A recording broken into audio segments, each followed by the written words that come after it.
Sukat nyo dito, yung ilalagay nyo dito, hindi nyo na yan metro, gagamitan ng metro.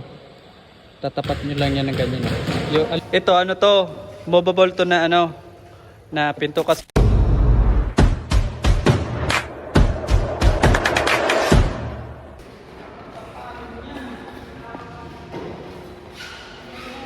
So, tulong ng paglalaminate. Tunod na ito.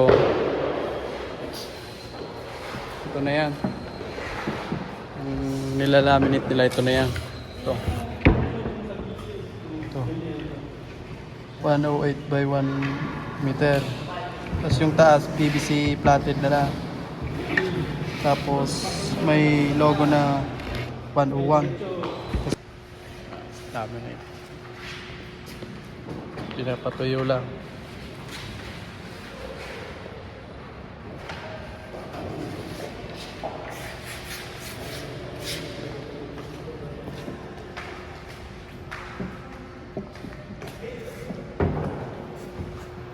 Kung makikita nyo, nakahubad sila.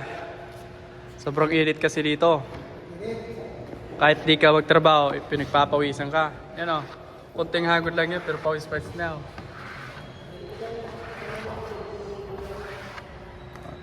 Yung mga galawan niya sa pag-rugby, parang sanay na sanay.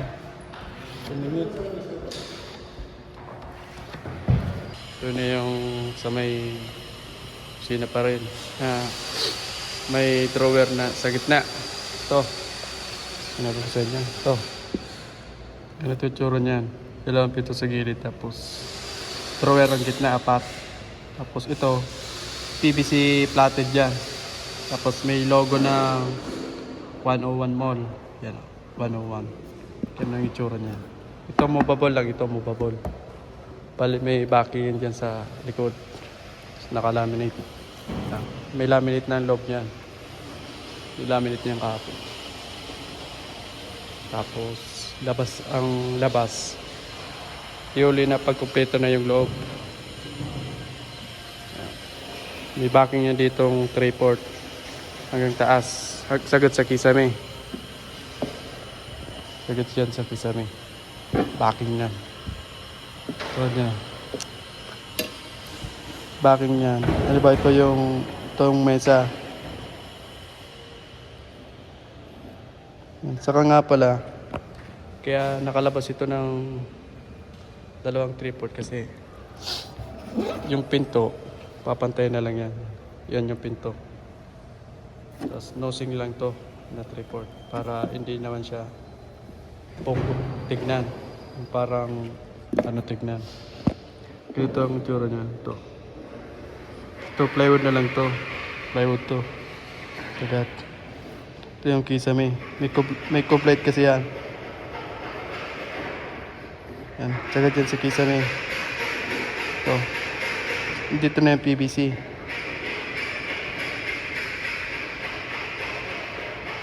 Yan. Plywood lang yan. Ito nakapix ito. Ito hindi. Bali, lalagay mo lang. Ididikit mo lang yan dyan. Dyan yung 101 na logo. Ito.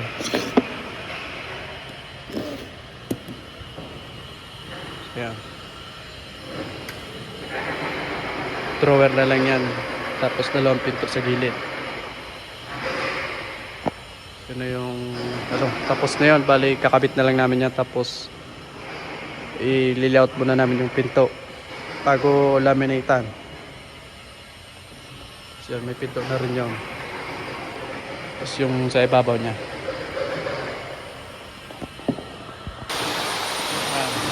Ano ito? Ito na yung drawer.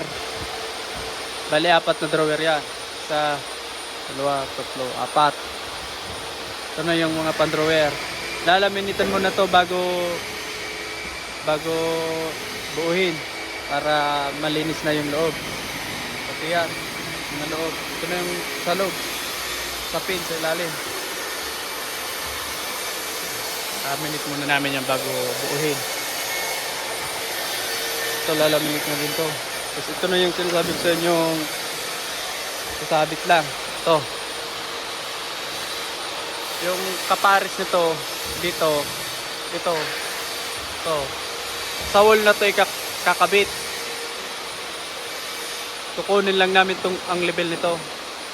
Para pag papasak, magkasalubong na sila, levelado na, hindi na kami magle-level.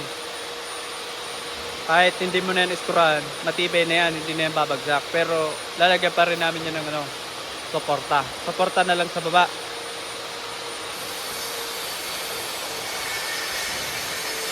Lahat yan yung pati yan. Meron pa yan.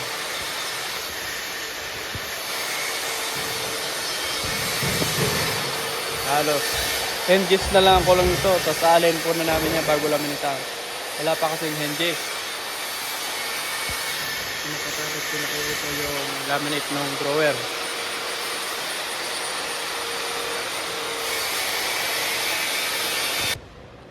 Yan. Ito na yung sa mga drawer. Yung loob lang yung nilaminate.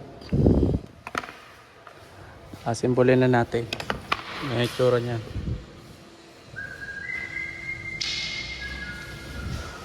Kabilaan to. May paganto pa. Simbolin na natin.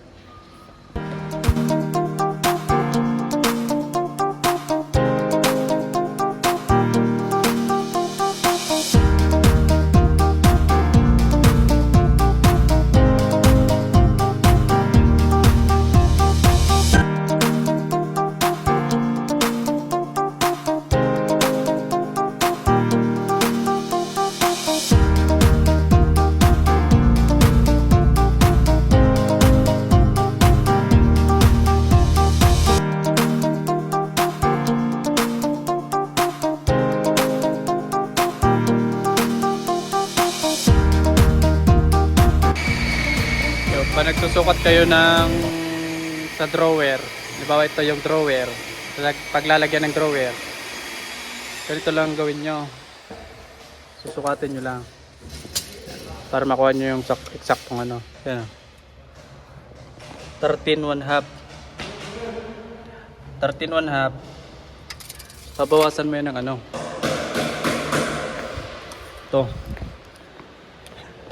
yung 13.5, babawasan mo lang yan ng dalawang roller guide. 13.5. Bawasan mo lang yan ng yung dalawang guide. Kasi ito kakabit sa magkabilaan na yan. Bali ang magiging finish ng nyo 31.5. Magiging 31.5. Pero ang ginawa ko lang 31 para may konting clearance. Para may adjustan naman kasi ito. Ito 31.5 lang to ito.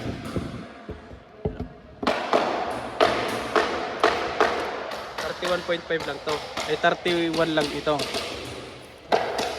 Sabi ko yan. May clearance ng kaunti. Kasi meron naman tong adjustan ito. Ito. Ito. Yung adjustan na sinasabi ko. Nabubuka rin naman yan. Pwede mo yung bukain.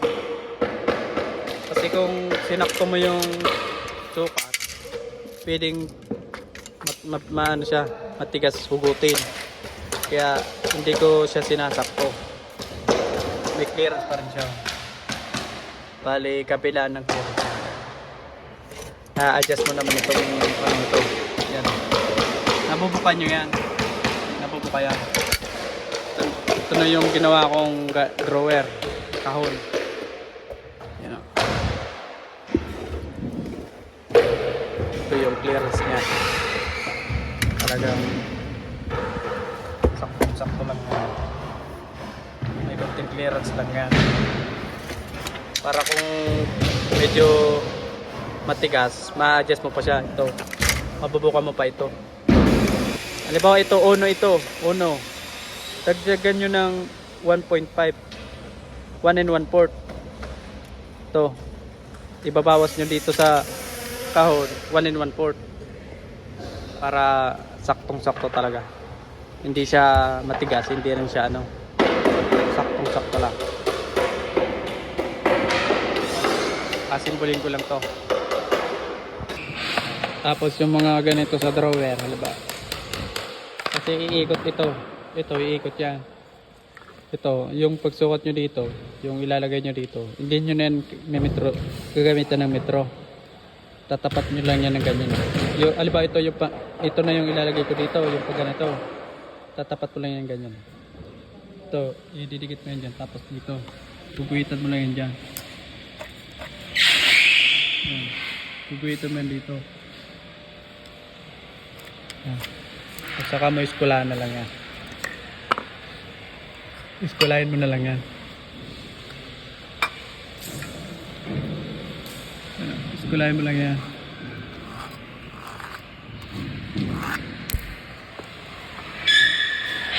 Naiskwala nyo na yan. Lalagariin nyo lang yan. Saktong-sakto na yan dyan. Tapos nakaiskwala na rin yan.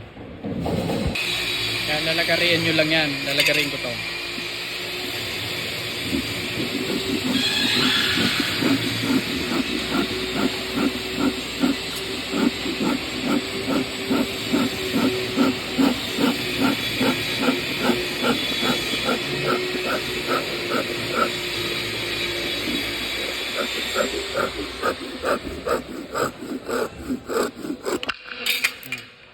Na.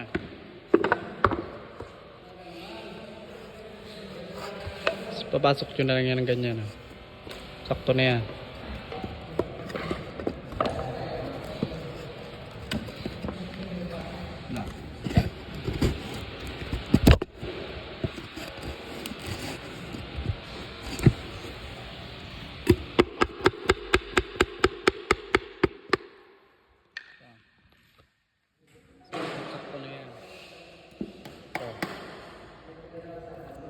Naka-eskwala na rin yan dito. Naka-eskwala na yan.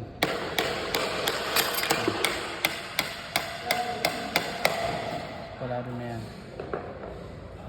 Ganun lang pagpuputol ng ano, para hindi nakagamit ng metro. Mabilisan na. Actual nyo na ang sukat. Ano lang yun, para sa mga ganito lang yung maliliit, para madali nyo makabit. Dali kayong ano, hindi kayo mabala. Bale, ito naman yung sa likod niyon, yung may PVC plated sa likod nun.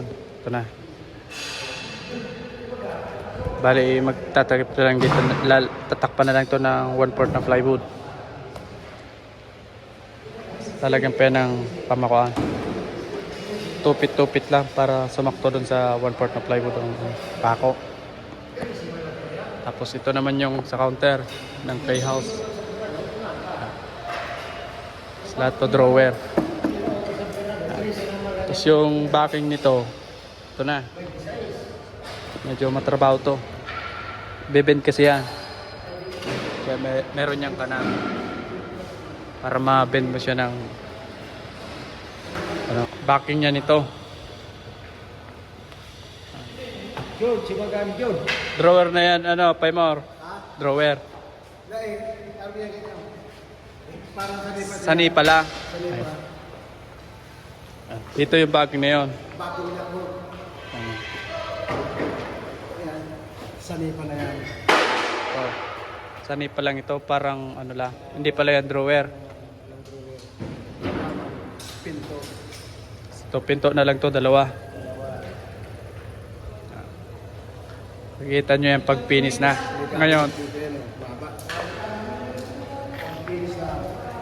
ito ano to, movable to na ano, na pinto, kasi ito na yung pinto. May gulong yan sa ilalim. Bali, tutulak mo lang yan pag lalabas ka. Tapos meron yan dito cabinet pa. Pahaba papunta doon. Makikita nyo yan pag halos finish na. Pag nalatag na namin dyan. Ngayon, para hindi nyo pa yung magigit, skeleton pa. Ito yung backing niya. Trabaho to.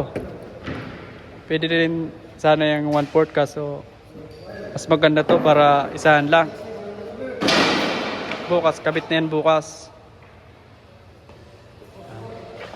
Uwian na kasi kami ngayon. Alas 5 na. Kaya linis lang. Ito naman yung drawer.